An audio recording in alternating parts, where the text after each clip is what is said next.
housekeeping things. John Moss is out today on Navy War College. I think y'all know Jim Wood is visiting his daughter in Belgium. And the most important thing is we have the results of the mid-year review on what we're going to do. We're going to have Lyle Summick back with a speaker at the first of the, when we have the meeting. So, and that speaker won't be but more than an hour. So anyway, that's the way we're heading. Pretty strong recommendation there. So let's go ahead and get started with the City Hall 2020 Plan and Study. Mr. City Manager. Okay, we've been working on this thing for well over a year, and we've had Mosley Architects working with Tom Nicholas, our facilities engineer, and we're finally ready to bring forth their analysis. And with that as a lead-in, I'm going to turn it over to Tom Nicholas. Thank you, sir. Okay, we welcome you.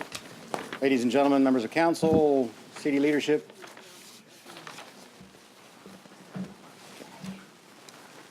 Okay, just a quick snapshot of what we're going to go through today, some background, space needs assessment, and then Tony Bell and others from Mosley will get in detail to what our options are. When we last met in January, and that was a fun session, we took a close look at the material condition problems of City Hall. And as you'll recall, there were a number of asbestos-containing materials within the building.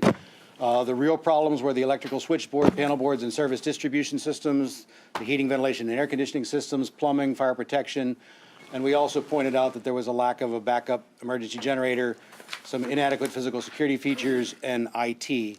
And in particular, we were mostly concerned with spray-on asbestos-containing materials in the roof decking above our drop ceilings, asbestos-containing materials in mudded pipe fittings on our heating, ventilation, and air conditioning systems, residual asbestos in some areas that were inadequately abated previously, and some ACM on ductwork and on duct vibration cloth. And really, as I pointed out then, those things weren't the problem as far as we're keeping the building safe and we're doing everything we need to do to contain those materials, but those materials are keeping us from replacing some aging systems. For example, the 48-year-old main electrical switchboard, panel boards, and service, we can't replace that equipment without abating the chaseways where it is, and so it becomes problematic. Also, the air handling units, there are 9 in the building. If you've been paying attention, 2 of them are shut down right now because we had a pipe burst yesterday morning above the ceiling close to air handling unit 9. But those, all but one of them, are quite old and need replaced. I can't replace them and the piping because of the asbestos. So the challenge we have is we have a building where those systems will eventually fail, and I can't do anything about it without emptying out the building, abating the asbestos, replacing those systems, and doing something with it. So when we met in January, we also talked about the building program, which Mosley will talk about, and what they did. Again, this building is about an 80,000 gross square foot building. About 62,000 of that is usable. And there's some space shortages. The purchasing department cannot co-locate with finance. City attorney real estate can't co-locate with city attorney. The council chambers, mayor, city manager spaces, staff in areas don't meet today's needs. And so based on our study, which Mosley will talk about in a minute here, we need 123,000 gross square footage today. We have 80. We also did a prediction as to what we would need in 50 years, thinking we're going to have this building for a long time. And if we projected out that long, we would need 149,000 square feet. We have 80. So give or take, we're short about 70,000 square feet. I also took us on a journey in January when we talked about other space needs at the municipal center, that if we think forward in this project, we might do some things that help us in that regard. We talked about the IT department and public utilities, both needing additional square footage now and long term. We had a study done about 5 years ago on what that would take, and a combined public utilities IT facility would require about 77,000 square feet. As you know, IT's in the basement of Building 2. None of us are real comfortable with that, with the potential of that flooding and what that might do to city infrastructure. So that's another reason why we hope to find a home for them. I mentioned before that public safety in the police department over in the public safety building, Building 11, that building is in similar condition to this one, with the exception it does not have asbestos-containing materials all out. It needs renovated, but it can be done a floor at a time. The Public Works Department and the Planning Department needs more square footage. So one option that we will talk about today is reusing Building 1 for the Public Utilities and IT facility, which frees up 2 floors in the operations building, which helps me then move police over from Building 11 a floor at a time to renovate their building a floor at a time, then put them back. And then when we're done with that, I can fix up the operations building, Building 2 for Public Works and Planning. And at the end of the day, and this is a long-term project, everybody has a home. So, first thing we'll talk about, an adequate solution, and that's why we're here. An adequate solution helps us co-locate and consolidate the City Hall functions in 149,000 gross square foot state-of-the-art facility. That's the problem to be solved today. But if we look at some of these options, some of the options set us up for cheaper future work. Not that we have to make that decision, but we can make the decision on what to do with City Hall with an eye toward the future and decide whether we might do that and whether we can save some money now or not. Now, before moving on and before introducing Mosley, those of you who have read the media, I think I should take an opportunity to comment on this morning's article in the Virginia Pilot. Since we commenced this process of exploring options to address these physical deficiencies in Building 1, which is our current City Hall, I have always maintained to you that I would present options to you for your consideration and selection of a preference. And that as the city's facilities engineer, I would not show a preference for or against any viable option. Some of the elements in the article that you've read in the Pilot this morning have led some readers to believe that I do have a preference, which I assure you is not the case. I want to promise you that I will continue to provide you with information and data regarding all of the options to enable you to make an informed decision, and that I don't personally have a preference whatsoever in what we pick. Now, in the spring of 2016, we put out a request for qualifications to solicit statements of interest from architectural and engineering firms interested in providing planning and design services for the City Hall building. A significant factor and a published factor that we put out by the selection committee was documented experience in the planning and design of municipal city halls. So 9 firms responded to that. They provided statements of interest and qualifications for the reference project, and after careful review of the submitted qualifications, the selection committee interviewed 2 firms, which had that very specific experience in their qualifications. Ultimately, Mosley Architects was chosen. Now, although Clark Nexon and 7 other firms were not selected to provide these services in response to that solicitation, there should be no question that Clark Nexon has the capability to design such a facility. And that wasn't clear in the article, and we weren't commenting on their capability. We were commenting on the fact they were not selected for the ultimate contract that Mosley now holds. Now, our formal planning, which commenced with Mosley's notice to proceed in September, has rigorously followed our standard planning process. Now, the term I was quoted as using to describe our planning to date was that it has been a very pure process. In hindsight, this was a poor choice of words. We will present 7 options to you this afternoon that are all the result of this very traditional planning process. I will also introduce a new option formally provided to the city last week for our consideration by Armada Hoffler. The city manager will present the elements of the Armada Hoffler proposal at your 6th June meeting, and any implication that I evaluated or I assessed that I'm in favor of or against such a proposal would not be true. At this time, the proposal copy that I have does not contain sufficient data for me to compare it to our other 7 options. Finally, one of our 7 options, which Mosley will address in detail, is the design and construction of a new city hall in Town Center at the Circuit City site, or the former Circuit City site. That site, as many of you know, was selected to demonstrate what the cost might be for us to design and build a city hall at Town Center. And we chose that site predominantly because the city owns that site, and we didn't want the cost of acquisition to confuse the comparison between options at the Municipal Center and options at Town Center. If a preferable site is identified and acquired at Town Center, the work that Mosley has done is not wasted, the planning information is readily transferable, and we can adapt it to a new site. So I just wanted you to all understand in more context the conversation that I had with the Virginian pilot reporter and perhaps understand a little better the way that article played out. Okay. At this point, I'd like to introduce some members that are with us from Mosley, Mr. Tony Bell, Mr. Josh Bennett, and right back in the back corner, Mr. Jeff Hyder. From our civil firm, Timmons, Mr. Dan Ruby.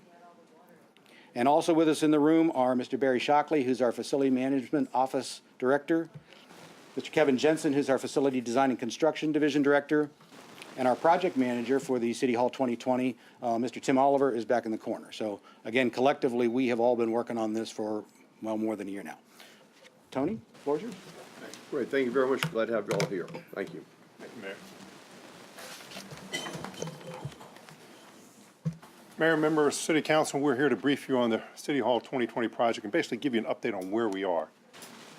So when we first started the project, we basically have three goals, three objectives as directed by the city. Number one, determine how much space is required for the functions that currently reside in the existing City Hall, and do so to determine what provides exceptional service to our citizens here in Virginia Beach. That may include a mall of services, a one-stop shop, if you will. Those were goals 1 and 2. Goal 3 is, where is this building going to go? What are the possibilities of where it could go, and how much will it cost? So with those three objectives in mind, the first thing we did as part of this process was provide questionnaires to each individual function currently residing in existing Building 1. Questionnaire looked basically like this. It asked about all of the different functions that particular department would have, whether it be conference rooms, meeting space, storage space, the number of staff they currently have, and the number of staff they anticipate in 2070, because this is a 50-year study.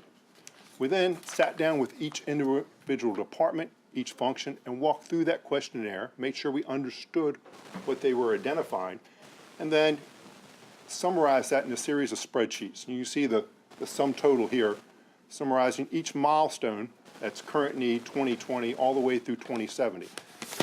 And as Tom already stated, the total square footage needed by those functions is roughly 149,000 square feet. The current building is roughly 86,000 square feet. So we already have a space deficiency. We can't just reorganize the space that's already here. So then we set about how are we going to meet those space needs. We started looking at different sites, okay? We looked at zoning restrictions. We looked at the available utilities at the sites. We looked at who owned them, okay? That's pretty critical because acquiring property actually has a cost associated with it. We looked at vehicle and pedestrian access. Would citizens, as we said, we want to deliver exceptional service. Would the citizens be able to get to the new City Hall easily? And lastly, we looked a little bit at population density. So there's basically two sites we considered. One of them is the existing municipal center site. The other is the town center site. Town center site is roughly the center of your population, okay? Obviously, the municipal center is the center of your city as a whole, your geographic center. So here at the municipal center, we basically looked at the sites which adjoin Building 2 and Building 1. Okay? At the town center, the former Circuit City site, which is now the Infinity dealership. Why? Because that's the parcel you already own. Okay? All the parcels that we looked at are already owned by the city. We then created 7 options. And this was not a one shot out of the bag, okay? We created some options. We had discussions with staff and with the functions which are currently in the building. We then created additional options and revisions to them. And we arrived ultimately at these 7 options as possibilities to fulfill those 149,000 square feet of space need identified by the city.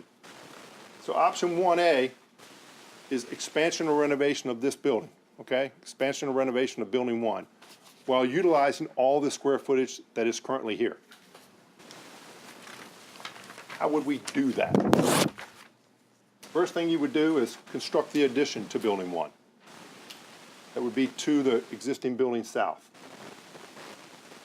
As Tom said, we cannot renovate this building due to its configuration, both of systems and what's currently in it, while people are in it, okay? So we have to vacate the building.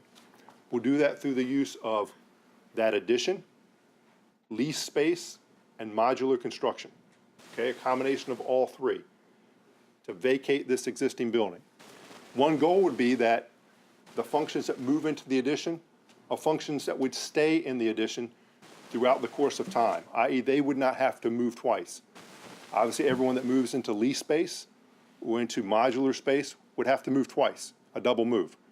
Okay, that's something we try to avoid when we're doing renovation projects, but it's necessitated by the fact that we cannot renovate this building one step at a time, either one floor or one wing at a time due to its configuration of systems.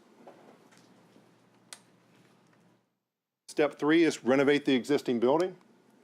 Step 4 is move everyone back into their final resting place in that renovated building. So now you have a renovated and expanded City Hall. And you can stop there. That's our goal, I'm okay? not planning on that being the case here. That's our goal. You could stop here and do no more renovation or construction, all right? That would fulfill all of the space needs for all of the functions that currently reside in City Hall and give you 149,000 square feet of space into which the city functions would grow over the next 50 years to 2070. And we anticipate at 2070, you would be full. And at that point, you would have to make other arrangements for beyond that. Lose anybody yet? Yes, ma'am. Is that price tag depicted somewhere here on 1A, step 4? It is. We have 1A, but, It is. sorry, I'm just trying to follow along with everything we got. So everyone's got 11 by 17 spreadsheet, Column in that is 1A. right? Is it 1A steps 1 through 10 or 1A steps 1 through 4?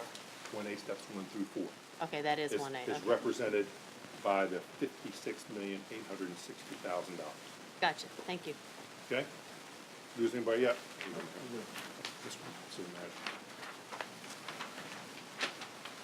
Okay, but looking beyond that, okay, what would be the next step?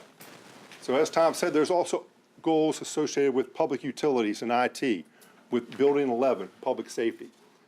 The next step would be constructing a Building 3, okay? Because one driver in this whole project is you don't have swing space on this campus right now that you could move people out of Building 1 into, renovate Building 1, and then move them back. That space doesn't exist, okay? So Building 3 gives you that swing space that you could then use to renovate other buildings. You then move public utilities and IT into that new Building 3. We can move occupants of Building 11 into Building 2. And Building 2 would then serve as the swing space from the renovation of Building 11. Okay? Then you can renovate Building 11.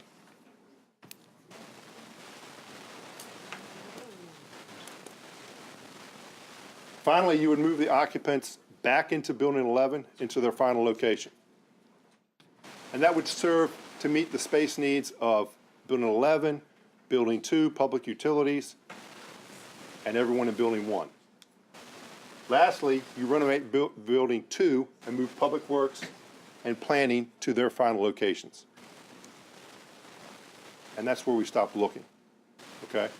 Obviously, there are other space needs on the Municipal Center campus.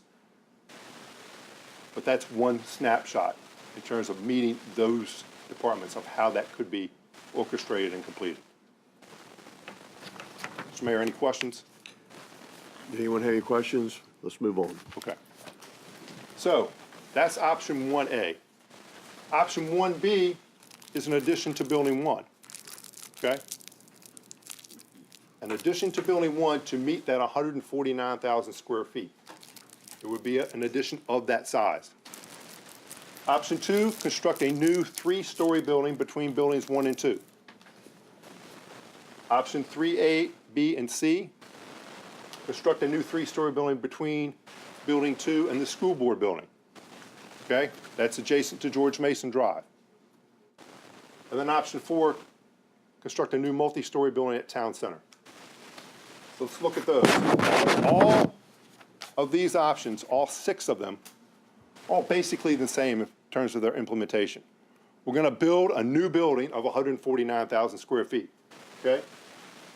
It's either going to be here, okay, or here, or somewhere in this parking lot, or at Town Center. But they all are the same in terms of building 149,000 square feet. That's the first phase.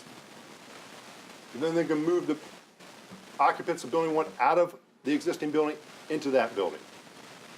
And you can stop there. You've met the space needs for everyone in City Hall for the next 50 years, okay, through 2070. But if you look beyond that, what would you do next? You then renovate building 1, okay? You move public utilities and IT into the renovated building 1, creating vacant space now in building 2. You use that as your swing space as you renovate building 11. You then renovate building 11, move folks back into building 11, and that could be done under one phase or multiple phases. Okay, Tom talked about maybe doing it a floor at a time as you're renovating building 11. Renovate building 2 and move public works and planning to their final locations. And you stop there. So what do those look like in terms of site plans? Okay, option 1A, the expansion, okay, of the existing building 1 to a total square footage of 149,000 square feet. What it doesn't do is give you swing space beyond that. What it would look like as far as an aerial photography. Everyone oriented, this is building 2, this is your existing building 1, this is an expansion of building 1, okay? Option 1B, building a 149,000 square foot expansion of building 1. So now we're totally vacating building 1 at the end of this phase, okay? Building 1 is vacant. You have that space to use as swing space moving forward. That will look basically like this. Fills up basically the entire parcel south of building 1.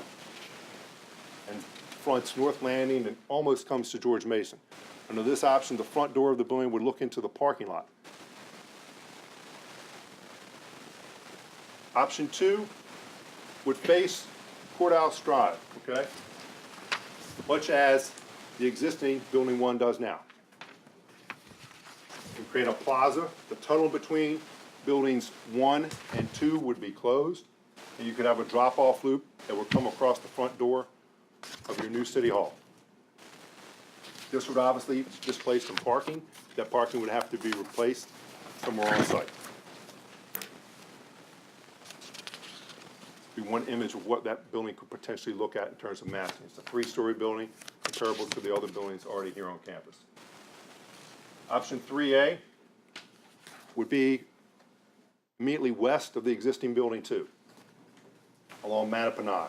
This building would front George Mason Drive, okay, just as the school board building does, just as building 2 does. Massing will look basically like that. It could have a drop-off loop in front of it. It could begin to create public space there on George Mason Drive. And this option comes closer to addressing that drive than any of the other options. Option 3B would put the building across the front of building 2A, but leave a plaza to the north of it, between buildings 2 and the school board building. Could also use that space for a future building expansion of building 2 or building, the new building, City Hall building. Will look something like this. Once again, we're proposing under this option, the building would front on George Mason Drive. An alternative would be to front the building on Courthouse Drive, okay? So at this point, the new City Hall would front on Courthouse Drive, as well as the existing City Hall would front on Courthouse Drive. School board building and building 2 would still front George Mason, as they do today. Mattapan closes on option 3C, yes. Okay, before you go to option 4, Yes, sir. are we doing any additional parking here? Yes, sir. And So we have under sufficient- all, Mr. Mayor, under all options, where we displace parking, we would build that same amount of parking that we have displaced back. And we have that availability of land out here? Yes, Okay, thank you. yes. But under no options, we provide additional parking beyond what we would displace, okay? So we're going to grow 70,000 square feet and not provide additional parking? Yes. And the analysis that we have done substantiates, would probably be the best word, that the existing campus parking needs are met by what you currently have. Existing, but what the mayor's getting at is if you expand the amount of square footage and the number of people that are gonna be in that, where are they gonna park? Well, there's also opportunities with regard to the fleet parking. But that parking It could be moved. could be moved, yes, sir. But it's going to have to go somewhere. Yes, sir. Where are you gonna put that? Could be off-site, on city-owned parcels off-site. Could be, Well, I'm getting down to, is there a cost somewhere for this additional parking? there is. Okay, good. There is. All right, thank you. We can look at that when we get to the cost if you like, or we can go to that now. No, Okay. let's keep going. I want to get out of order here. Okay. The 3C, as Tom said, closes Mattapan and creates a public plaza between buildings 2, the new city hall, and the school board building. Option 4 is at the town center. This is the existing Infinity site, old Circuit City site. The ability to build this structure off of Independence Drive and create a plaza, a drop-off opportunity, also standoff distance, which is good for safety and security of these types of buildings. You do not have to build the building fronting directly on Independence Drive. And we'll look something like this. The parking deck will be immediately to the east, and there could be connectivity both on the first floor and the second floor for public and for staff. This site also affords the ability to have 2 ways in and out, both from Independence Drive and from the access drives, Market Street to the east. What would these buildings look like? So obviously, we're at the Municipal Center campus. They're going to look very traditional in nature and fit in with the vernacular architecture you have here, Georgian style, if you will. These are some images of the College of William and Mary, the Wren Building, the Mason School of Business. These are your facilities here. They blend in, same materials, same scale, to fit in with your existing Municipal Center campus. If we move to the option 4, obviously there's different opportunities there. Perhaps we can create plazas if we're on Independence Drive between the street and the building frontage. That could be opportunities for meeting space, gathering space for the citizens. Opportunity for glass and steel. A little more wider palette, if you will. There's some other buildings, once again, you see the opportunities to have gathering and meeting space in front of the buildings, some standoff distance from street to building front. Guys, you want to hit the video? We've also talked about the service delivery and the opportunities that can be delivered through a one-stop shop. That is bringing all the services that commissioner, treasurer, planning, public utilities into one location. We feel this is desirable by citizens to have that. It enhances service delivery to the citizens. It enhances service delivery to private sector folks bringing development to the city. We've worked with the city of Richmond to develop this kind of a deliverable and implementation.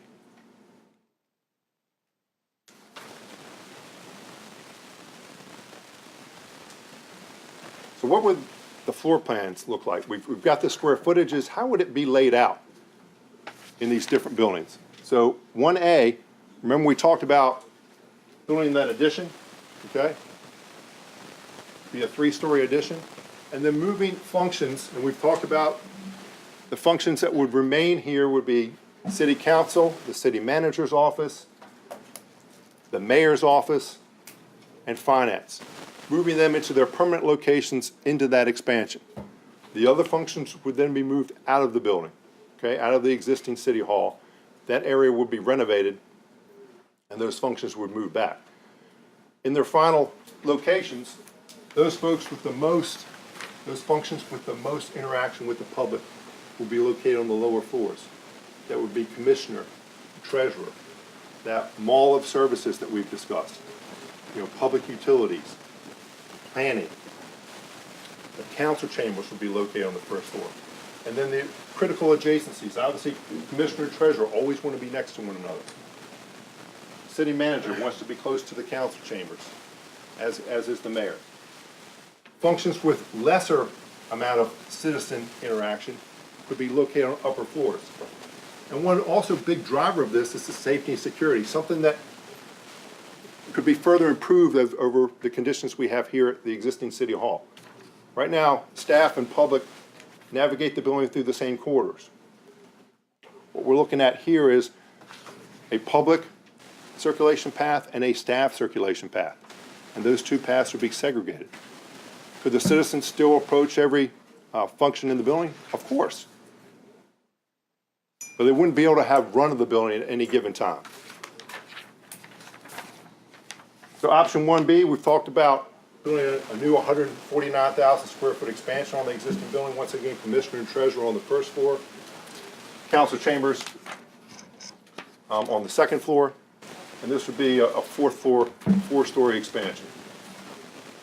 Option 2, commissioner and treasurer on the first floor. Once again, this is a 149,000 square foot building. The lobby and shared conference center on the first floor, the council chambers on the second floor adjacent to the city manager and the city attorney. Finance, the auditor, and budget management services would be on the third floor. So this lobby, this is where the public would circulate throughout the building, okay? They would not circulate throughout the building on the back half of the building. That would be how staff would circulate. Options 3A, 3B, and 3C are very similar in that the lobby, the shared conference center, the commissioner and treasurer would all be on the first floor. Council chambers on the second, with the city manager and city attorney, and once again, auditor, finance on the third. 3A or 3B and 3C both have the council chambers here on the first floor. Advantage of this is you can have this half of that first floor open after hours and not allow people back into these spaces. Once again, enhancement of services, enhancement of safety and security in the final solution. And lastly, a four-story option at Town Center, where the council chambers are on the first floor of the building, the treasurer and commissioner have that mall of services on the first floor, and then the support spaces that serve them go on the floors above. How would this be implemented in terms of time? Option 1A is unique in that it requires an initial build-out in which people can move into, and then the renovation of the existing city hall, into which the functions that have vacated into swing space would then move back to implement the final solution.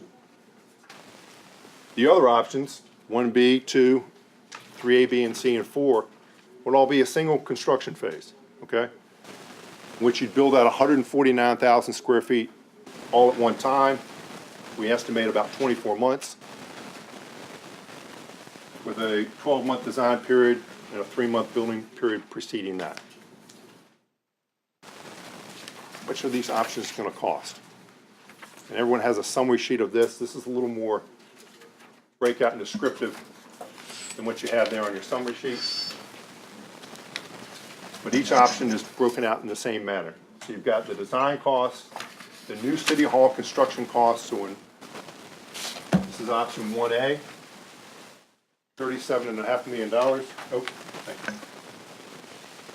Temporary facility costs, because we have the swing space, the lease space, and the modular space that has to be moved into while we vacate the existing city hall, roughly $3 million. And that's a cost that is not recouped. You don't get anything for that at the end of the day. Site construction cost is roughly $1.5 million, which is relatively low when you compare it against the other options, because you're really not displacing any parking, okay? While some of the other options are. FF&E roughly $4.6 million, for a total project cost of roughly $56 million. So this includes, obviously, the renovation of this building that we're in, because that's part of the final solution. When you go to option 1B, that is not included, okay? So we do not include the renovation of, Please don't use final solution. okay, That's not a very good term. the solution. Thank you. The design cost roughly $4.3 million. The new construction cost roughly $40.8. There are no temporary facility costs in this option. The strike construction is roughly 1.8 for a total city hall budget of $55.8 million. So this total building construction cost per square foot, that is just the building cost here. The new city hall construction divided by 149,000 square feet. To give an apples to apples comparison of the square foot cost of each building without taking into consideration the nuances of the different site. Does that make sense? So on top of that would be Yes, ma'am. the renovation of this building. Yes, ma'am. Another 20, $24.6 million. Yes, ma'am. but then we would have 149 plus thousand. Yes, ma'am. That is correct. So you would have at that point, yes. City manager said enough. 30,000. Yes, ma'am. To give you that swing space. And what's the parking gonna cost? Yeah, the parking is in this number here. Okay? Oh, okay, just like. So as you see that, watch how that number changes from option to option. This has $1.5 million site construction cost. Okay, remember, this is here. okay. So the parking's included, okay. So yes, ma'am, the parking is included in this number. What kind of spaces are we talking about in that number? It changes from option to option, Your Honor. Just give me a range. So anywhere from 50 parking spaces to 250 parking spaces, depending on how many are displaced by each option. Thank you. Is that just to replace the existing parking today, or is that in addition to potential further need? That is to replace. Just to replace? Yes. Okay. Yes. Well, that's a great question that I needed clarity. So this is just to maintain what we have, not to increase what we have in that number. Is that a factual statement? That is a factual statement. So there's no money in there for additional parking spaces. That is correct. Thank you, Jessica. Remember, he said he was gonna move the fleet parking somewhere else. Yeah, but that's still got to be paid for. Okay, Right. I got it. Let's move on. And did I misspeak on that? And did I misspeak on that? No, you did not. Our analysis was that there were potentially underutilized portions of parking lot on the campus. Particularly, there would be a possibility for the fleet parking, which we would consider the most flexible. I easily can accept the fleet parking being moved, but it still would be a cost to move it. Not necessarily, Okay, given that there's some other areas of parking lots that we believe are underutilized. okay, all right. We need to know what Can- that Yeah. is. Okay. Can you elaborate on that a little further? I feel like we're I'd be happy kind to. of talking vaguely. Okay, so the bottom line is, there is enough pavement at the municipal center to park the vehicles you have now and add the additional 70,000 square feet of space. Or in some cases, 149,000 square feet of space to meet those needs. Okay. Now, are the spaces exactly where they are required to be, i.e. within, immediately adjacent to the building that they're serving? We could sit here and talk about that for a while. Sure. But the spaces are here. They're on the campus to meet everything you see here. But if we had to take a space away in order to implement one of these buildings, we need to replace that, because then we don't have enough. Correct. Does it make sense, your mayor? Yes, sir. Okay. Does anyone else have any question about it? Bobby? Councilor Airdate? Yeah, would it Yeah. make sense, just in terms of planning, with the parking and everything, rather than move the whole operation to town center, just move elements of the treasurer's office, the commissioner's office, maybe planning, at a satellite down there, which would cut down on the parking needs here at the main campus? That is a possibility, Councilman. We were not tasked with investigating that. But, I just think in terms of we're looking at overall options about what to do, if we're focusing on, convenience, where the central population is in terms of, we could just put satellite offices out there. Not necessarily should it come to, once we get into decision phase, move the whole campus down there. And that would cut down traffic, parking up here, and still provide a service, if we in fact decide to go with either one of the options of staying on campus. There is some of that going on now, is there not? To a degree. Okay. So that could be expanded upon and further lessen the parking need here at the municipal center campus. That's my thought. Thank you. But obviously, in working with local governments that we do, the more you fracture departments and functions, sometimes you lose some efficiency. So we haven't investigated that fully. In other words, if you've got four, I'm gonna make it very simple.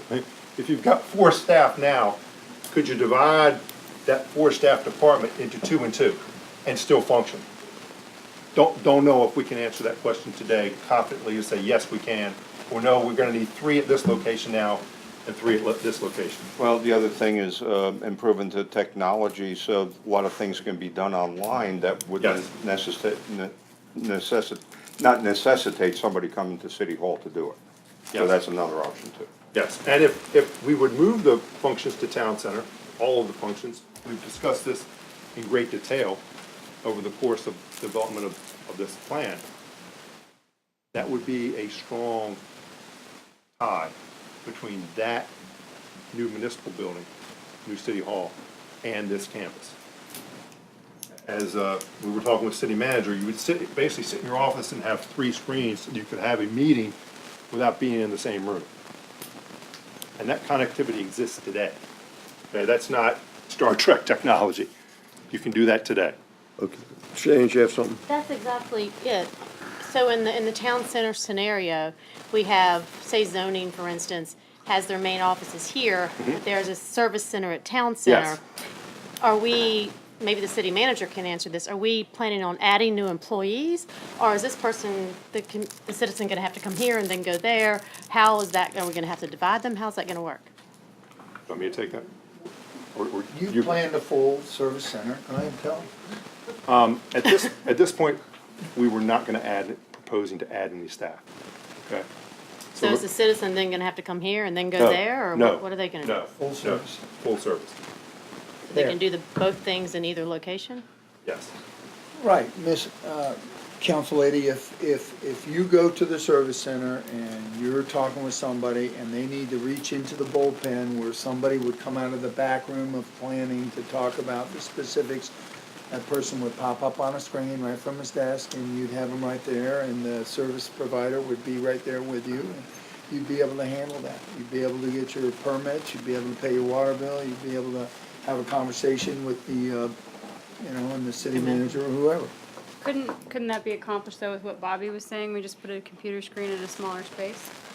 Well, one might say, not to get into the puts and takes here and the pluses and minuses, we're just trying to get through the course of action analysis today, but that's the center of your population. It's not the center of your population. That's where the center of commerce is. It's not the center of your commerce. So those conversations are to be had over several months, several public meetings and several justification conversations that talks about you're gonna build something, you're gonna replace this building, you need 70,000 more square feet than we have right now just to deal with the staff support that we give to the citizens and the growth of our city since we designed it in the early 60s.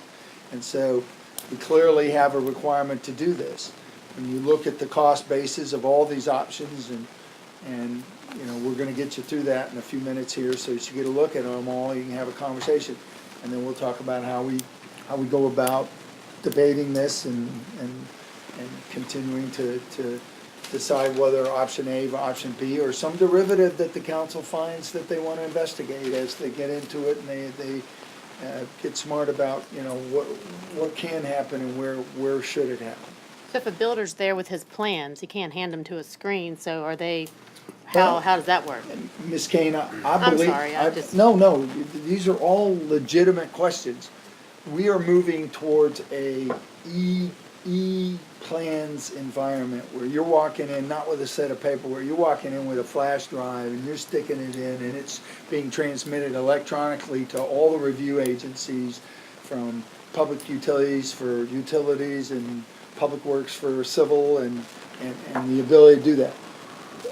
Our scanning capabilities have moved tremendously in just the 5 years that we've been focusing on moving to, any paper comes in, gets scanned immediately, it goes electronic, and it's transmitted quickly. It's e-filed, so we're not having all those voluminous filing cabinets that you've seen in years past. So we want to move to a much higher level of technology support and expeditious handling of how we do business. Yeah, I'm going to recommend that we hold our questions until the end now so we can get through this presentation, please. Just make a note, and we'll be sure to go back to them. Thank you. Yes, sir. So option two, roughly $40.5 million for the new city hall construction, 2.2 for the site construction. So as we've just discussed, you know, this number is higher than the option one because we have displaced a fair amount of parking, and we need to replace that parking. Option 3A, roughly $40.5 million, $2 million of site construction, total city hall budget of $55.4 million. Option 3B, roughly 40.5, 2.7. Once again, we are displacing a great amount of parking, as well as we're closing Mattapanai under this option. And, excuse me, we're closing Mattapanai on 3C, $3.2 million worth of site construction, $40.7 million for a total city hall budget of $57 million. And then option four, $41 million of building construction, site construction 1.2, for a total city hall budget of $55 million. And as was discussed earlier, this does not include the parking deck. So let's talk a little bit about advantages and disadvantages of the different options. Okay, go ahead. So each option carries about a 10% contingency. Okay, that is on all of these items here. Okay, so roughly $50 million above this line, with a 10% contingency comes to $55 million. But that doesn't include the parking? This does not include the parking. How much is a parking deck? $10.6 million. Could you just say that? I'm sorry.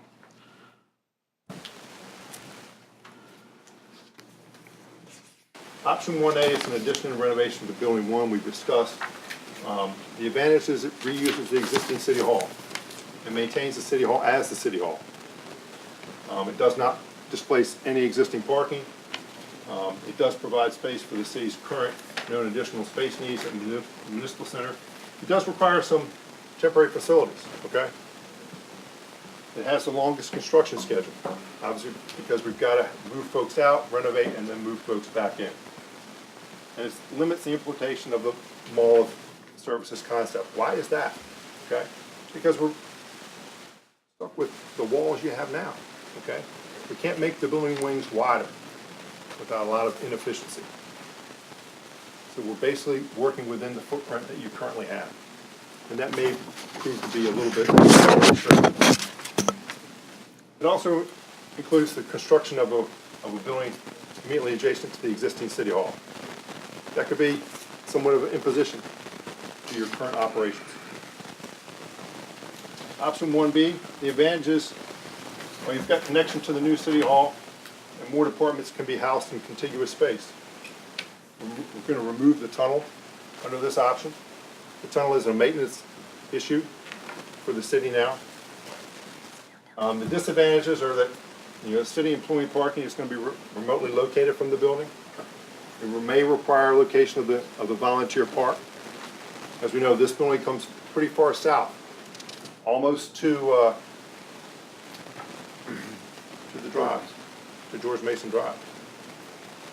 Construction of the new building immediately to the adjacent, obviously that is going to be a bit of an imposition to the folks, because they're still going to be in this building as you're building that expansion, okay?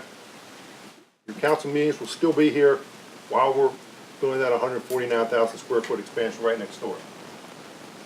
And the wayfinding may be a little bit challenging because you're not fronting on a major road. You're not fronting on George Mason or North Landing or Courthouse or even Mattapanai. You're fronting on that parking lot that is immediately to your west. Option 2 is that new 3-story building between 1 and 2. So you remove the tunnel. You have a nice courtyard between building 1 and 2 with a drop-off loop. You once again, removing that tunnel because that's a maintenance issue for the city. But you can maintain connectivity to buildings 1 and 2. It may require location of some of that volunteer parking gazebo. It matters on how far south we bring the building. And it may be a little bit of increased distance for visitor parking. I think we would still maintain roughly what you have now, maybe a little more. But for large council meetings, things of that nature, they may have to park a little further away.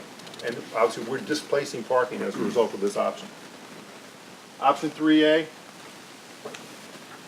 we've got minimal, this is, once again, this is the plan that's west of Building 2 in the vacant lot. Okay, it's called the Building 3 site, I think now, how you refer to it. Immediately adjacent to Mattapanai, we don't have a lot of standoff distance to Mattapanai, so that could be a safety and security concern for this option. All the other options have a great standoff distance from George Mason or from Courthouse Drive. This creates a new City Hall entrance off of George Mason Drive, creates that plaza there. And it centralizes the City Hall on the municipal campus. 3B, improve pedestrian connectivity to Building 2. Leaves Building 3 site available, but obstructs the front door to Building 2. Building 2 right now fronts on George Mason Drive. Option 3B comes across the front of Building 2. But 3C does not, because we're closing Mattapanai Drive with this option. And our front door would be in alignment with the fire station, okay? So as you look down that corridor, you would see the fire station. And that may be an enhancement to the campus, as you use James Madison or North Landing or Nemo. Those would be your main north-south collectors at that point. And your main east-west would still be Courthouse Drive, Princess Anne, and George Mason. Option 4 locates the building at Town Center. It's near the majority of the city's population, near the growing business. But it locates City Hall approximately 10 miles from that existing municipal center campus. And although we can connect with connectivity technologically, okay, and put people's face on this wall, you still have to get in a car to meet in person, right? And it requires the construction of a parking deck. Tom, you want to talk a little bit about Section 5? Right, and so Thank you for your presentation. Thank you. several weeks ago, we only had the options 1 through 4. On the 15th of May, I was given a copy of the presentation provided to us, or proposal provided us by Armada Hoffler Clark Nexon. That does provide an alternative site for land at Town Center. This was the site that we were looking at, the former Circuit City site. And the new site, which is being proposed by Armada Hoffler Clark Nexon, is the site of the current Columbus 12 cinemas. They proposed in their proposal a valuation and comparison of land. This is, I'm pretty sure everyone has a copy of this. I don't pretend to be a spokesman for Armada Hoffler, so I'm not going to address the numbers, but it lays out the sizes of the various lots and how they evaluated those sites. And they also had Clark Nexon provide massing or big box diagrams of 140,000 square foot City Hall. This is right on top of the Columbus 12 site, and they have no dedicated parking in their proposal, but 322 spaces in shared parking, which would be part of their greater development. Fee proposal at this point, All they've told us is it's a cost-plus contract or cost-plus arrangement they're looking for, cost plus 5% of cost. Again, not a specific design-build cost proposal wasn't provided for our evaluation at this time. They propose an 18-month design-build construction schedule, and in the proposal, there is a larger laydown of in their overall development where that 18 months would fit.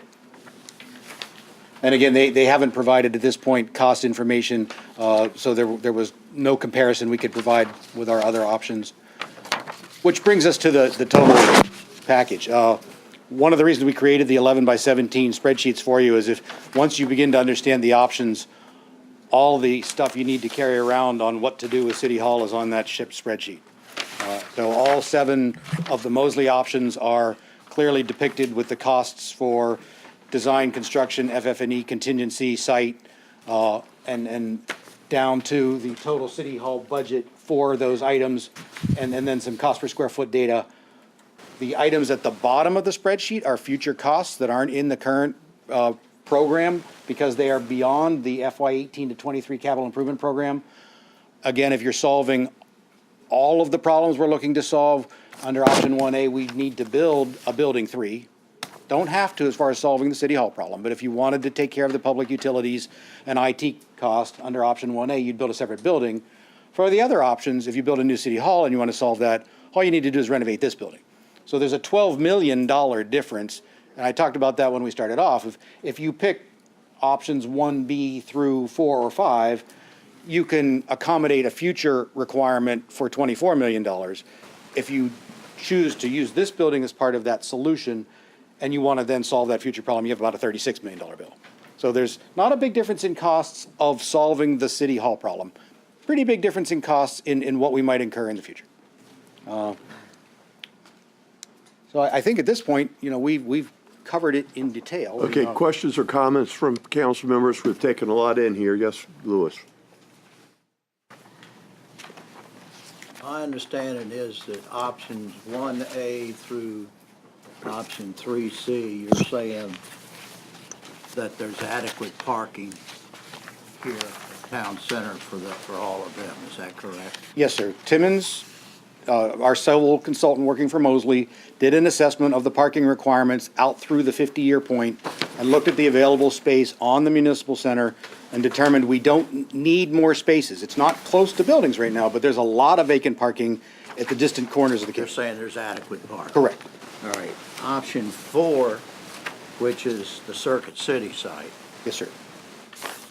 you're saying that there would be a requirement over and above the $55,369,000 of $10,570,000 for parking. Yes, sir. Is that correct? That is correct.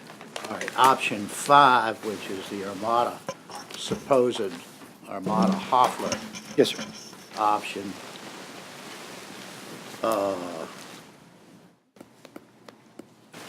Do we have the price? No, sir. Number 1. No, sir. And number 2, in addition to that, so we don't know what the parking is going to cost us over and above the price of the building. Is that right? Or do we? Well, I can give you an estimate. I mean, one would assume that if you're going to create structured parking that supports buildings on top of it, you can use a planning factor of about 20,500 a space. So depending on the number of spaces you want to put in there, the conversation that will take place in the weeks to come and months to come is if you build a parking garage at Town Center in option 4A, you're building a parking garage that really only supports the City Hall itself off of Independence. Armada Hoffler proposal moves the location of the City Hall into the block that would be further developed and continuing the growth of Town Center, and the parking would be dual use. You would have sufficient spaces for all the employees working there. You would have another 300 spaces on top of that for public attendance, and you would have probably another 400 spaces that would support office space, apartment space, and another $100 million in investment that would go into Town Center to support All that. right, I haven't finished yet. Take your time. under the Armada Hoffler proposal, my understanding that there's a sizable amount of redevelopment that's gonna take place. Yes, sir.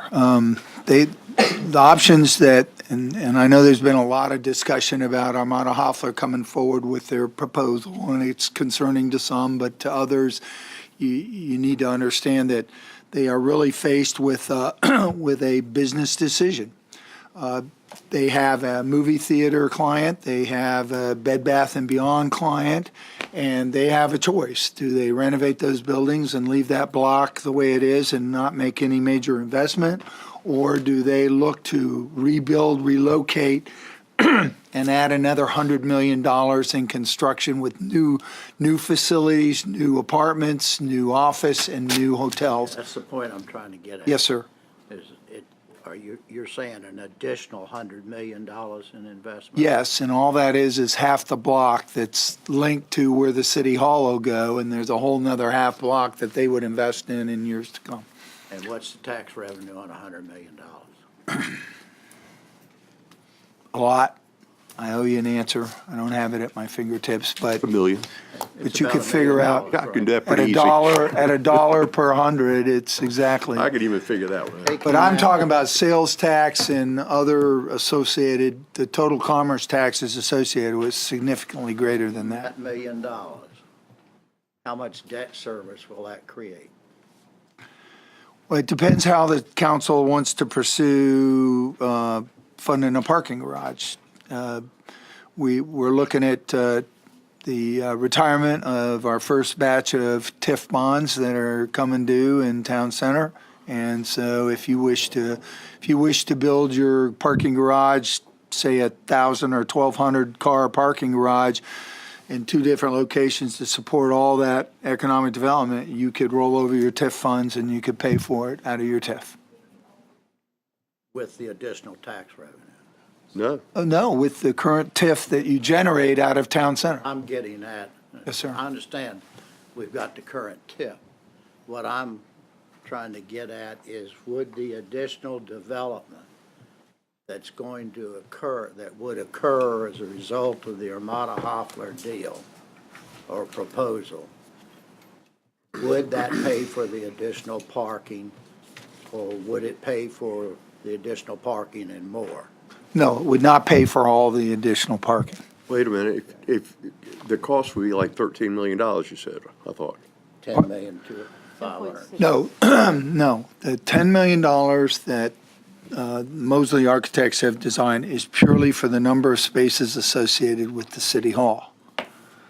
The additional spaces that you would be required if you moved it into the block 13 or 14, whatever it's called up in that section, your parking garage, your parking requirements would probably go to somewhere around 1,200 spaces. Okay, but somebody's gonna have to pay for some of that extra parking other than the city. I mean, we're not going to just give it away. Well, I understand that, but I was relating to you the other phases that you've done town center development with, the process that you've used to create that parking for all of the citizens that work there or visit there.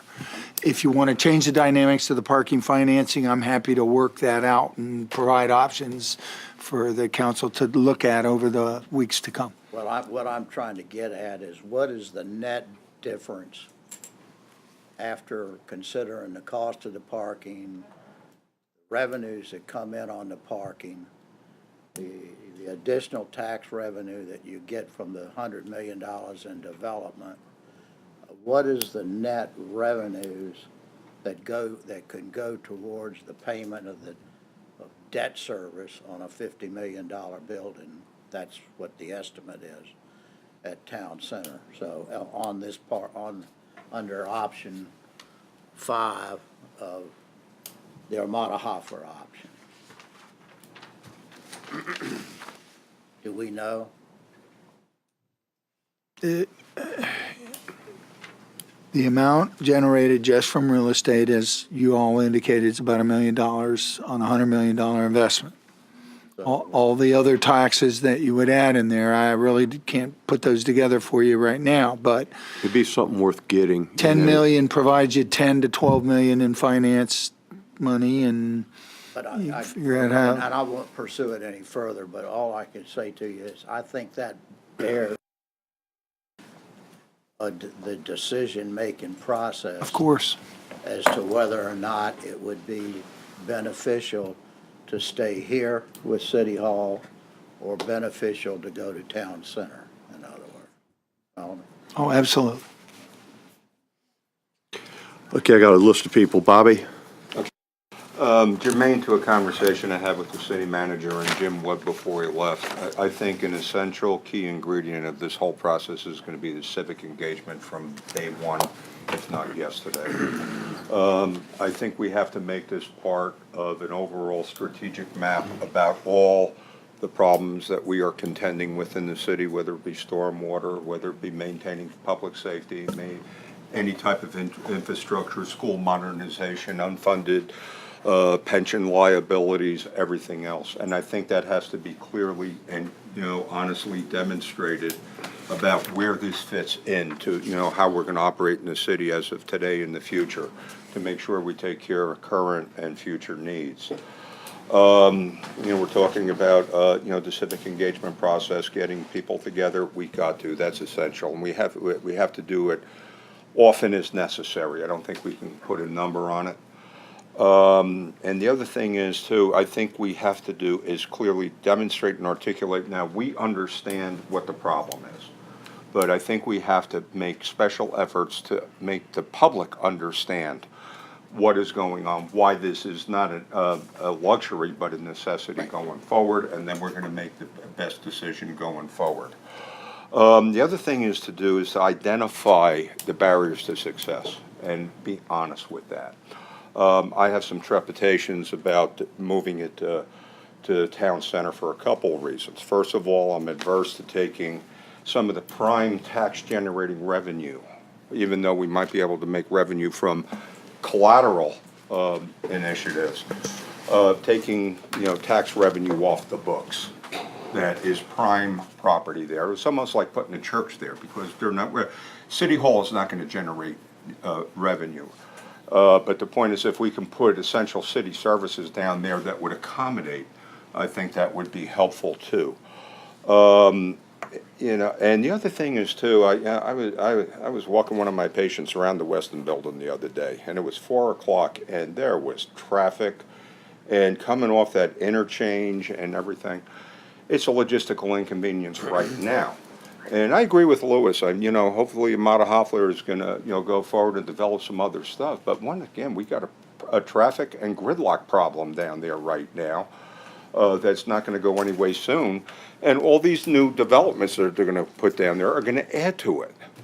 Okay, so the thing is, I'm not going to discount anything right now. But if the point is, though, I think as we look at each option, we have to fairly take a look and not only address among ourselves what the pros and cons are, but we have to demonstrate that to the public and convince them. This has to be a practical decision, not a political one. Thank you. And I've got John, Barbara, and Shannon, but before I do, and I've got you, Barbara. Well, you take me off. Oh, take you off. The one thing I do want to ask Bobby, and I'm not catching him cold on this, I think the civic engagement and community involvement is quite critical. I would ask that you would take this on as you did with the arena, and I gather you've agreed to do that. And Yeah, I was drafted by Mr. Wood. That's why he left town. okay, but you can recruit him when he comes back. But I think that, and also if you would take it to your process improvement group as well for a briefing. And I do believe that this is something that we got to continue to have out in front of the community. And I mean, this is not something to be rushed through by any means. I mean, I think we should establish a 90-day period right now. And if it has to go further, fine. But let's see what we can do in the 90-day period. And thank you for taking that on. We'll go back now to John Earn. Thank you, Mr. Mayor. Mine's a simple question. How many spaces is in the 10.5 million for town center? The parking garage at Town Center. 475. 475. Thank you. Shannon. Mine is, I guess, more of a comment than a question in that we're attempting to attract millennials to the area, and we all know the research of you want to live, work, and play kind of all in the same area. And as Bobby, much to what Bobby said, town center is very valuable real estate that I'm not so sure that City Hall is the best thing to put in town center. I would rather give economic development some incentives to get some Fortune 100 companies here to place their businesses in town center so that these folks that want to live, work, and play and walk in an area and have it all there, we have that opportunity to do that. I don't want us to, I guess we need to weigh our opportunities lost when doing this, and that's the caution that I want to throw out there in my humble opinion. Well, great comment. Rosemary? I'll just be really brief. I think that it's really super important that we do, like Bobby said, make the case to the public. I don't think anyone, you drive by here and this building is so beautiful, they have no idea what's on the inside. And because the outside looks so great that they have no idea of how bad it is. I mean, you look at this room, it looks pretty nice. And so it's like you look really good on the outside. That we really need to let people know that it's failing and how bad it is. And we've really got to make that case to the public. Well, And I great really point. want to commend what a great job you've done. I mean, in Mosley, y'all are famous all over the state, and what y'all really did a super job. And this really is the people's house. City Hall belongs to our citizens. And we've got to, this public engagement, Bobby, you're so good at it, that it's really important that people know that this belongs to them, and people get passionate about it. And we really need to take the time to get all the information out that we possibly can and hear from them. And people, it's personal and emotional, and it's really important. So this civic engagement is probably one of the more important things that we're going to do. We'll make it happen. Very good. I'll wind up if I may. And again, great presentation, good conversation. And Bobby, thank you for taking on the community engagement. But I would just say to you that I don't think you're going to find a more beautiful campus, but I said campus, not City Hall, It is a than right campus. here. And it's something I think we're all very, very proud of. I do think, the issue as to the property being invaluable, there's no question about it at Town Center. But at the same time, if we could provide our services better for our citizens, I think that speaks volumes, because I think that's something that we should always strive to do, and it would be more convenient. And also, I think as we go through this process, I'm curious to hear from, businesses and so forth that might say being at Town Center would be a draw for businesses to get closer to, for the lawyers, the engineers, et cetera, that are think about all those people that deal with the city on a daily basis. And all of a sudden, you might see those offices being located closer to City Hall versus that isn't very easy to do around here. But we'll see how that goes with the public. Okay, thank you very much. We'll move on. Short-term rentals. Tony, Josh, thank you all very much. And go ahead and cancel interim financials and planning items. Well, I'm okay. Thank you. Well, all right. How about we just call interim financial, and let's see how short-term rentals go. But anyway, next, we have Mr. Robert Mathias, and our Commissioner, we're all Commissioner here, of yes, sir. Revenue. Is he with you? Yes. Yes, sir. And then, Good comment, Bob. so we thought, coming out of the General Assembly's decisions, we ought to get back in front of you to have a conversation about what are we going to do with short-term rentals, and give you an update, and engage the council in some discussion on how you might want to proceed. Okay, who's starting this thing? Bob is. I am. Okay, Bob. Hey, Mr. Mayor, members of council, thank you so much. We've been working on the short-term rental issue for over a year. Council became concerned about it, I guess, after week 17 last year. But I want to give credit to everybody that's been working on this. Phil Kellum, Mark Stiles, Barry Frankenfield, Beverly Wilson, Kevin Kemp, Dana Haymeyer, Angie Bezick from Principal Advantage, and Julia Hammond from our other firm in Richmond. I think that's, and Dottie, what's Dottie's last name? We missed her. Dottie Shirts, yeah. We've had a number of meetings on this, and Phil especially has been really involved with all the ad hoc committee meetings that we had, which went on for a long time. Came concerned about week 17. Last year, council adopted, after Mr. Kellum and the city attorney's office did yeoman work, created a $1,000 bond requirement for anyone failing to register with the Commissioner of Revenue. We held back then, and I think it's still true now, that people renting out their homes are operating businesses out of their homes, and they needed to comply with the law. And so we had a 45-day grace period, and anyone willfully evading registration was subject to a $1,000 fine. We have not fined anyone at this time. And then in September 2016, you created the ad hoc committee. We met about 5 or 6 times last summer. And again, those meetings were public. They were held here in the council chambers. They were held at the convention center. Public comment was welcomed at each of the meetings. And we had very good representation. As always, we had 11 members from the council. We had folks from, I think, the hotel industry, citizens who were involved in short-term rentals, and a wide subset of folks across the community. And the recommendations that came from the ad hoc committee, and you have a copy of those that were given to you in your Friday package, was the activity cannot be eliminated. I'm going to say this one last time. Soon to be, or now Judge Kevin Duffin came up with the term, the paste is out of the tube. You can't put the paste back in the tube. So this is a business that is now widespread throughout the community and really cannot be eliminated. All local taxes should be remitted directly to the locality.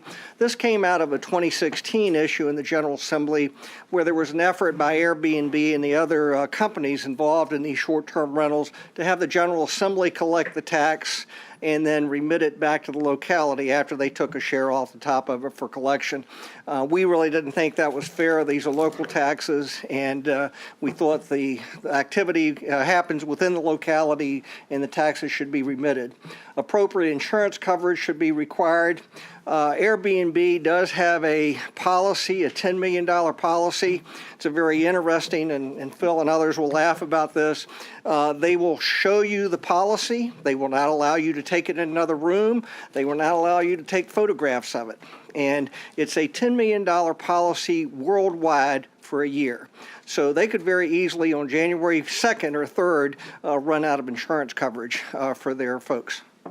And then we need grant authority to localities to promote health and safety, fire code, things like that, and protect the quiet enjoyment of existing homeowners. This was a topic that came up again and again. Folks invest in a home. It's their largest investment in their lifetime, and they have an expectation of being able to have a quiet home. Folks that buy a home and want to rent it out have an expectation of being able to rent their home, obviously, if they want to, if it's allowed, but we thought that the quiet enjoyment was perhaps an even more important requirement. And then we had some other current ordinances that needed to be brought up to date, define what daily rentals are compared to short-term rentals, examine current residential zoning classifications, require rentals to obtain a rental permit for the appropriate city department or with authority to suspend or terminate, and identify the owner, designated agent, and require their availability. Basically, if, let's say, you're an Airbnb person and you rent your house out and there's a bunch of folks partying at all times of the night, right now, it's very hard to find out who owns that home and who you can contact, and the police will come by, but the Airbnb people will say, well, I rented from Airbnb, and here's the Airbnb, helpline, and you might talk to somebody in Scotland where Airbnb's legal presence is.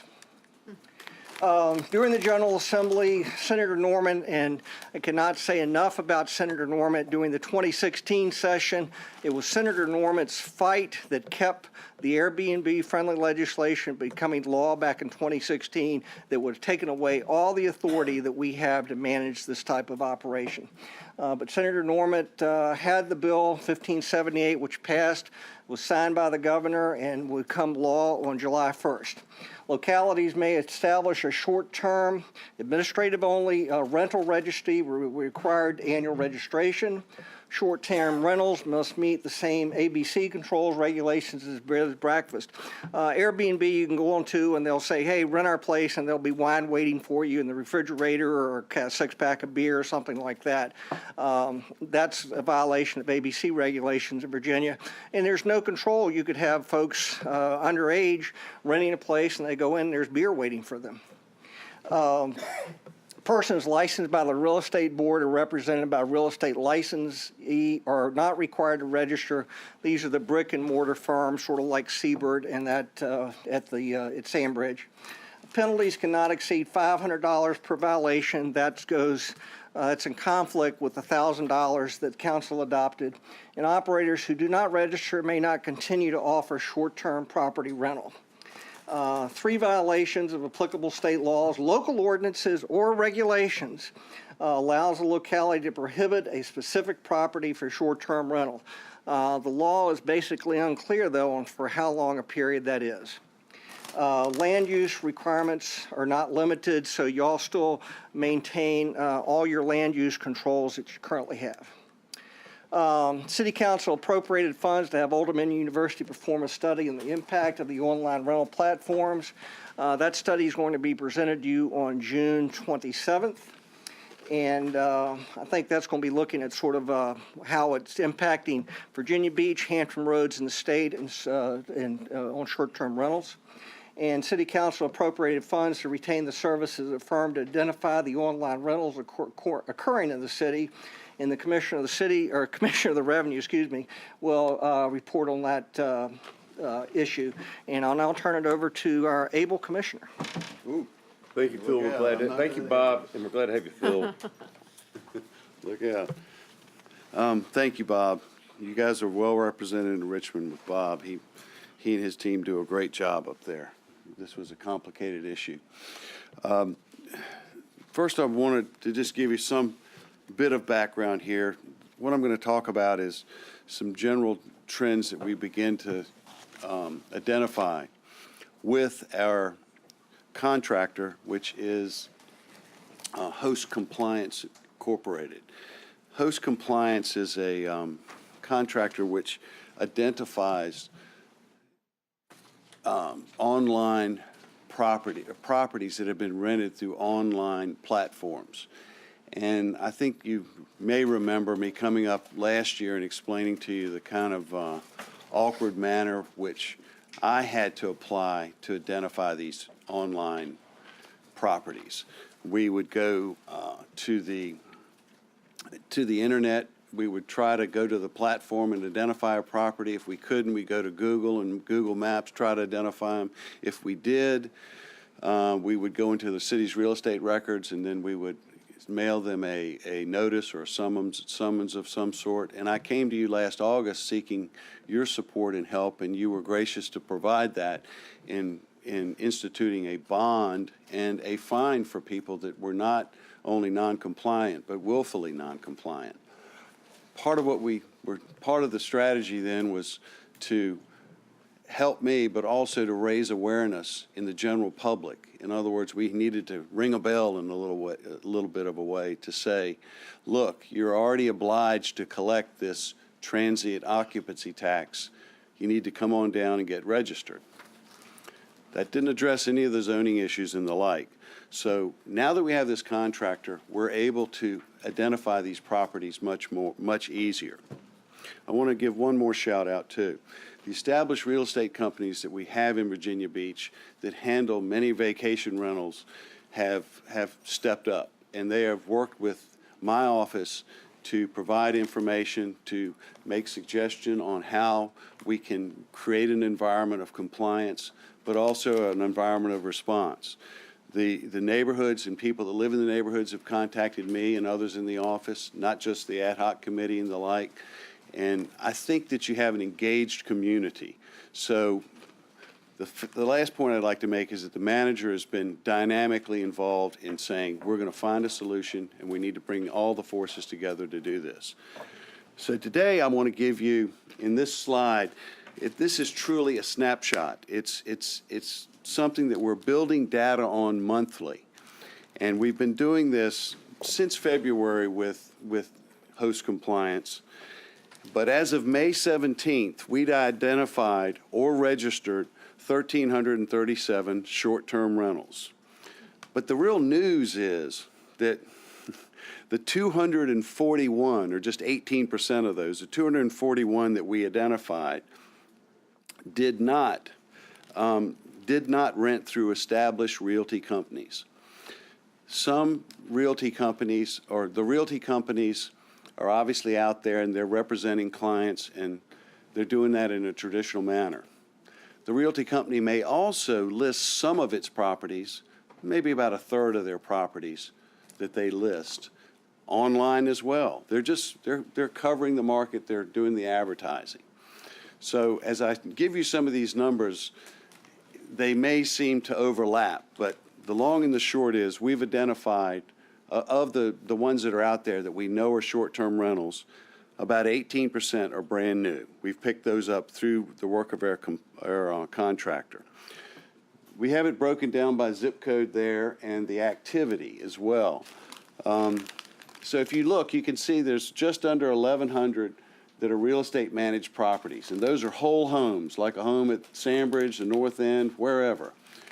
And then we have 186 personally managed properties. That's if I rent through Airbnb, my home, or something to that effect. 55 are partial home rentals, a room in your home, a sofa in your home in some cases. These are technically considered boarding houses, and these are issues that you'll begin to deal with when we keep working on developing a zoning ordinance and the like. But we're identifying them. That's the main thing, with the help of host compliance and with air compliance efforts in the Commissioner's office. And finally, you have 4 bed and breakfasts in town, and those are identified. They need a conditional use permit and a business license, so they're easy to find. The next slide, I'm not sure I'm qualified to operate this. There we go. The next slide just breaks down by zip codes, and it's not very clear, so I don't know that this is going to do you a lot of good. Let's go to the next one, because this is really going to give you some background on our working relationship with host compliance. I want to point this out. My deputy for compliance, Tom Zink, is the person who's dealing with them day in and day out. But we have a very good working relationship. It's a good contract relationship. They're helpful in technical ways that were unavailable to us before. As I said, we had it was a diligent and it was a fairly effective, but it was not an efficient process of identification.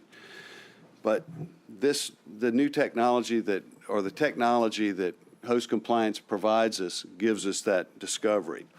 But the thing I want you to remember, other than the snapshots that we're getting as we go along, this is an evolving relationship. We believe that it's better every month. There's synergy there. We're beginning to weed through these things, because what they do is they identify every property that advertises on every site, and there's going to be some redundancy there. But we are culling through it, and we're working together, and we get a little better and more efficient in our interactions every month. So some of the data, in short, is that we've discovered 65 new short-term rentals in the month of April. Now, if we can keep that trend, we may realize a little over $1 million in new revenue in calendar year 17.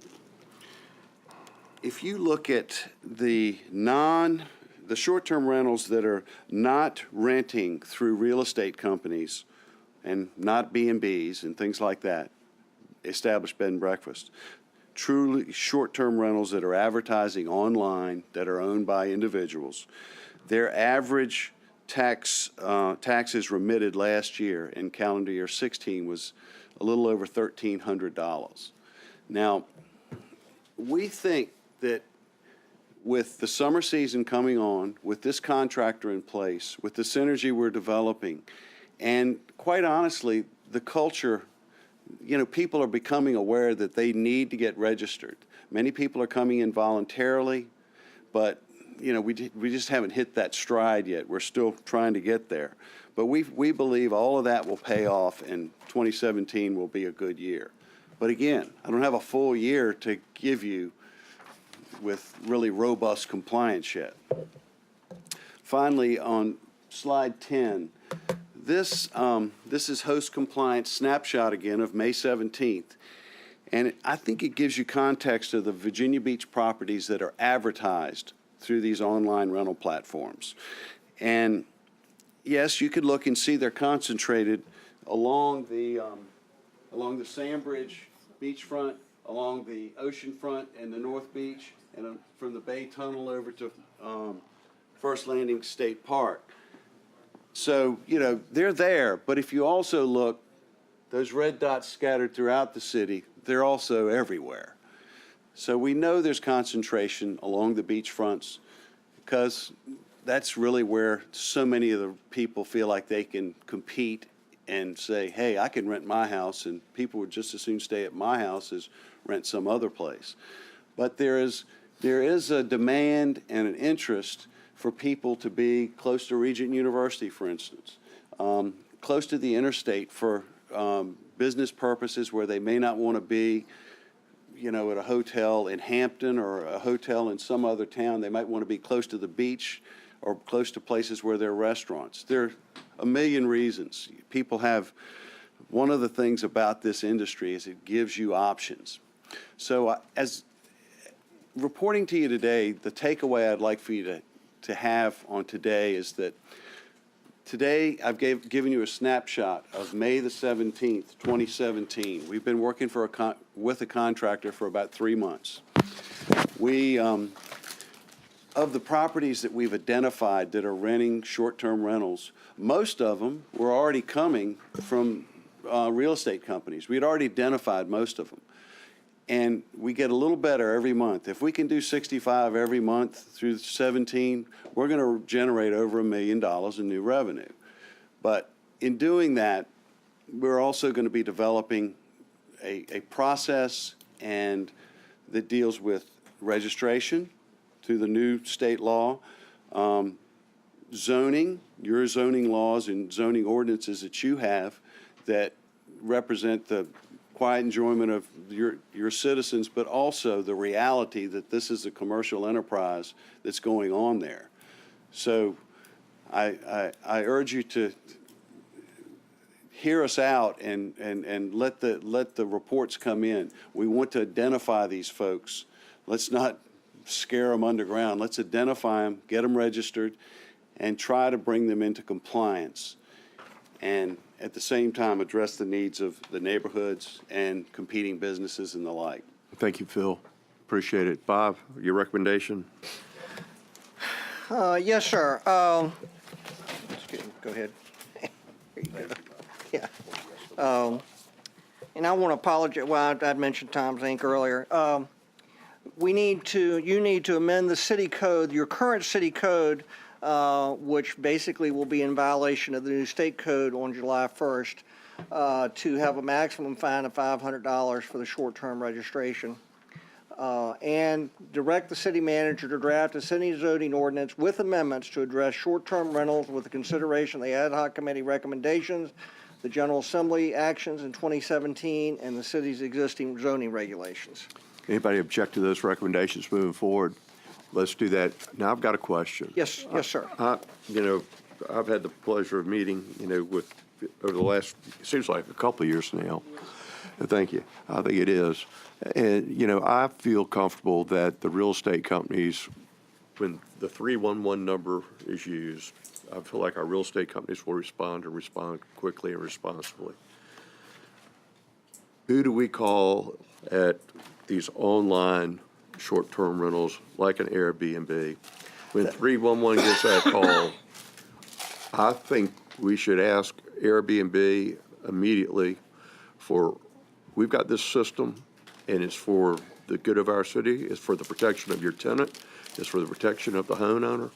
You know, we need a voice that can take action immediately to resolve a problem. I do not want our police department to be the ones responsible for these type of issues.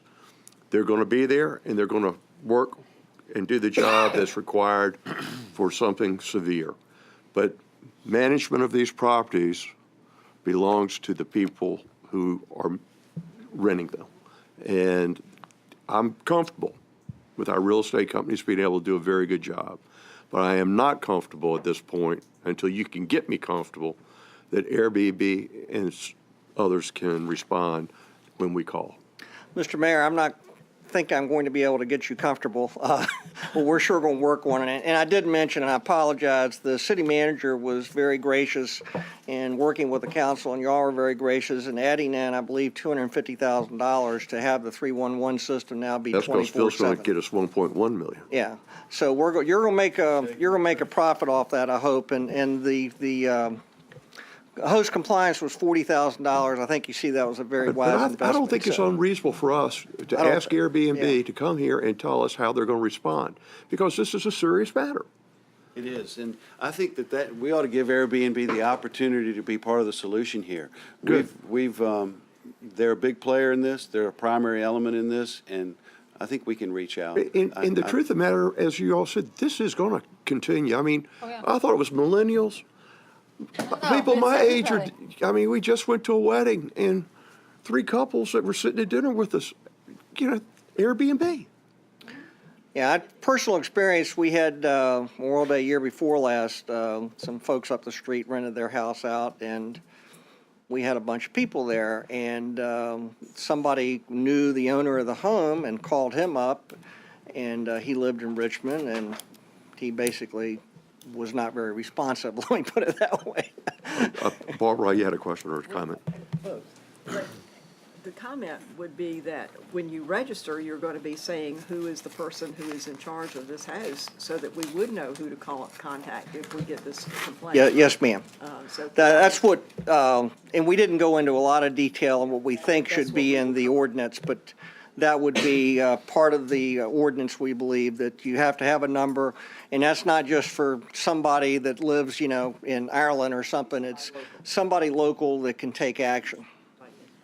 my question, back on slide 5, when you, the General Assembly actions, that persons licensed by the real estate board or represented by real estate licensee are not required to register. No, ma'am. All right, but, so if a property is managed by a realty company, they don't have to register, for paying the taxes? They already have a business license.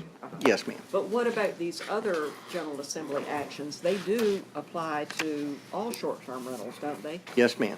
Okay, so that's the only one that only applies if it's not rented by Yes, a realty ma'am. company. But like meeting the ABC controls, all these other things applies to all short-term rentals? Yeah, yes, ma'am. Okay.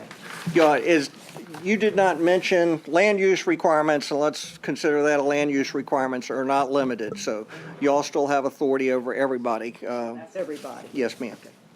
But you have to enact those zoning regulations, and that requires going through the planning commission And this is where this goes next to the planning commission, I'm assuming, based on what we just recommended. we'll have to draft something, and we'll probably talk to you before we send it to the planning commission, but then we'll have to go to the planning commission, then come back to you.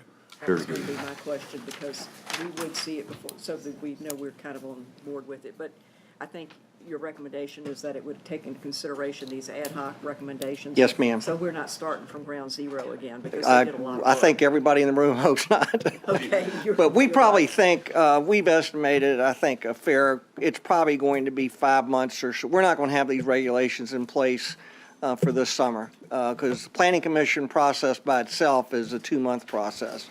And it's going to take city staff, the smart people like Mark, a while to get this worked up, and with Barry's help and also. But I think the staff's going to move out deliberately to get something as soon as possible that y'all could then forward to the planning district, or planning commission, excuse me. It won't be for this summer, but it's certainly not going to go over into next year and all that. It will be later this calendar year. Okay. Yes, ma'am. Great. Any other questions or comments?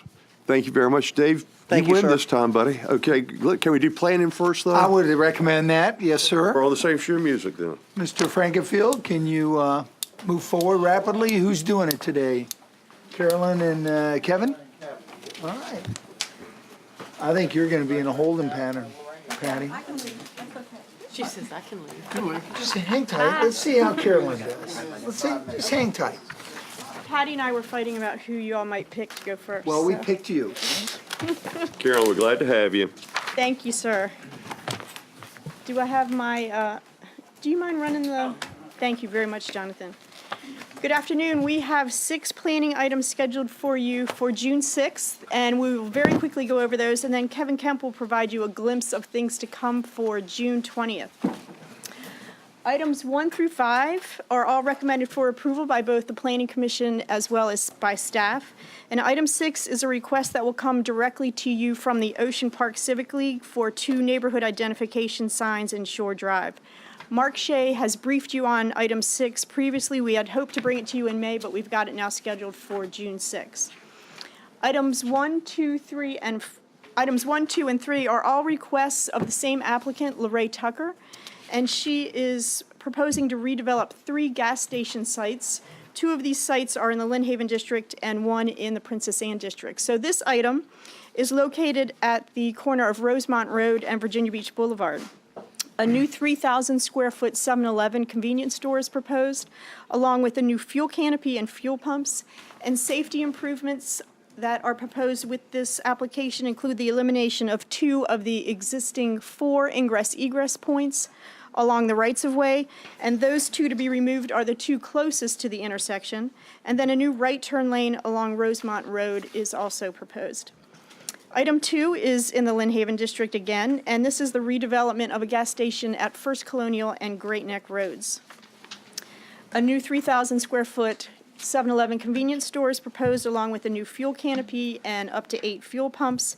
Safety improvements on this project mimic those of item number 1, and they also include the addition of a right turn lane along Great Neck Road in that northerly direction.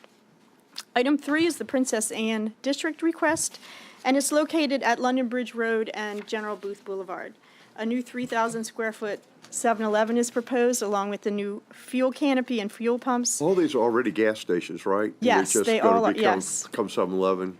Correct. Okay, got it. Yes. Thank you.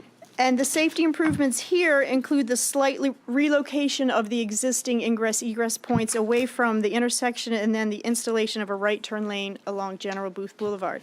This property is located in the Southern Rivers watershed, so as recommended by the comprehensive plan, the applicant has submitted a preliminary drainage study to the Development Services Center, and they have concluded that the submitted strategy has the potential to successfully meet all of the stormwater management requirements.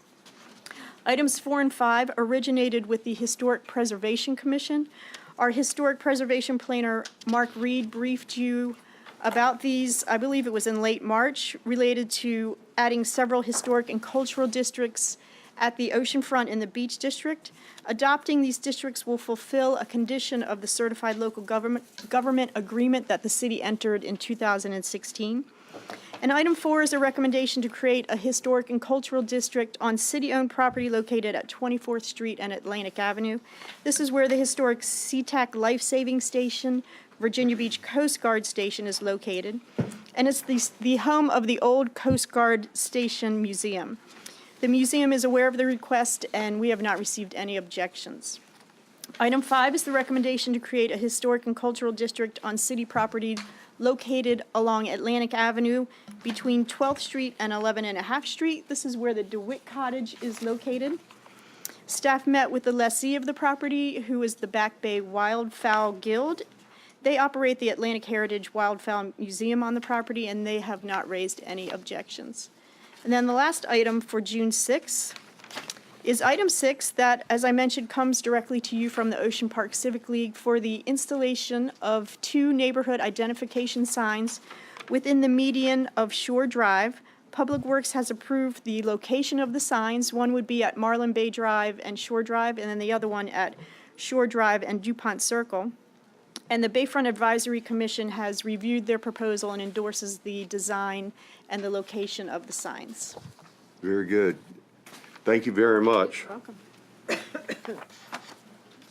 Kevin, we welcome you. Thank you. Go over the item. You have 6 items on the June 20th agenda, 2 of these which are code amendments, and I will go over each of them quickly.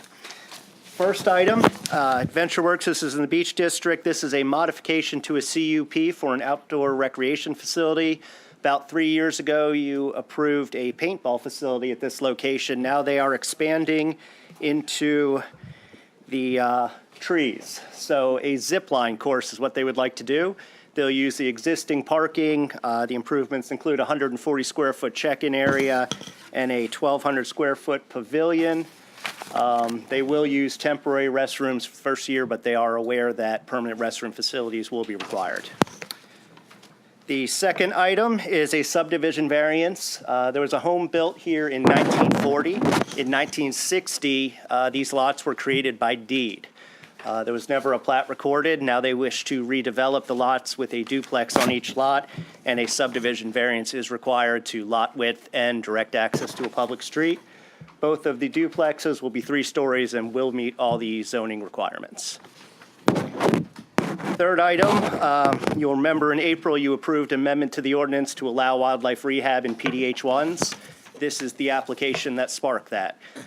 This is located in Magic Hollow. Previously, before April, that wasn't a permitted use. The ordinance has been changed. Now this applicant wishes to come forward with the application for home-based wildlife, specifically rabbits, possums, squirrels. She has 4 enclosures. And will be registered with the State Department of Game and Inland Fisheries. The fourth item, Ocean Bay Homes, is an application for alternative compliance. Alternative compliance is needed because 4 of the proposed 15 townhome units do not have access to 30th Street. Included in this development will be improvements to 29th and a half Street Alley. As I said, 15 townhomes are proposed. The original site plan had 4 cottage homes along that odd strip of land at the rear of the site. Those were removed at Planning Commission. The next item is an ordinance to the amendment. This ordinance does 2 things. First thing is it permits craft wineries, and the second is it specifies the parking requirements not only for craft wineries but also craft breweries and craft distilleries. As the ordinance is right now, wineries, farm wineries are permitted in the agricultural district and wine tasting rooms in commercial districts. However, it doesn't address craft wineries. This would address that in the same areas where craft breweries and craft distilleries are permitted.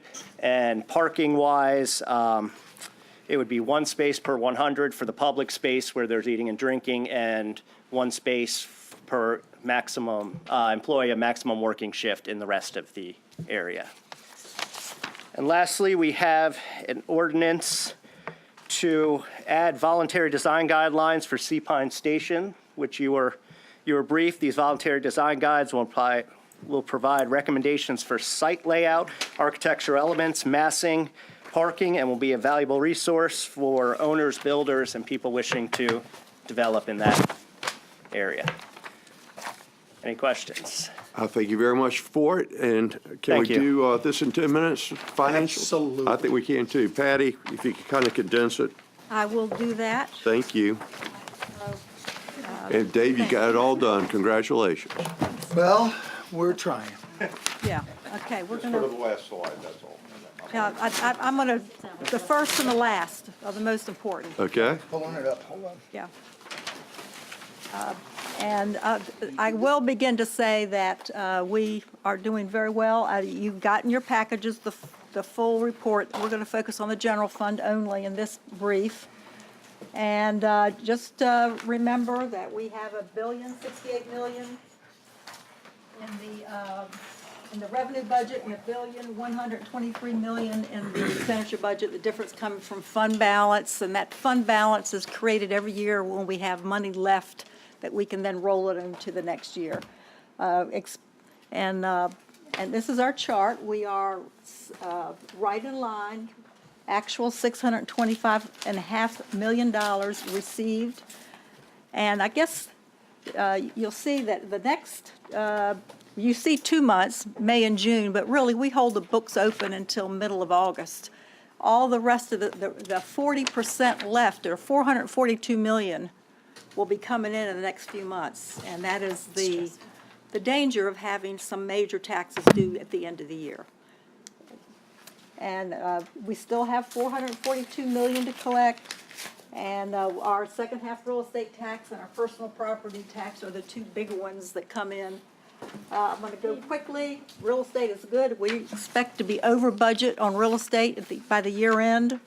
Personal property, you'll see the budget, the orange bar compared to the actual blue bar from last year. We budgeted probably less than we could have, and we expect to be as much as 5 million or more over budget on the personal property. I think that's a pretty big message here. General sales tax, we are doing well. Our actual collections, these gray bars are the actual through April of each year. We're ahead of last year. Absolutely. Our collection rate is good, but we may not make budget. You see that's an aggressive budget there. May not be quite there, but I think our year-to-date is about 2.2%, if I'm going from memory, Kevin, and the state is about 1.3. So we got the May numbers in the last few days that are not posted here. They're also way ahead of last year. So that's the good stuff. Business license, you see we're almost make budget through the end of April. I can tell you as of yesterday, we have exceeded budget. So that's a good measure of our local economy with the business license. Hotel room tax is again exceeding last year. And you can see we've consistently done well. This is just the general fund portion, that 2% of the total of 8%, up 4.4% from the prior year. This chart is just breaking it down, and again, we expect to meet or exceed budget slightly. Restaurant meal tax also doing extremely well. That trend line here, you can see where we are, expect to make budget. It's 3% higher than last year. This is the citywide restaurant meal tax, the same story. It's almost a $65 million revenue item, very important revenue to the city. I won't go into this small print here other than the green. You can see we expect all of those to exceed budget.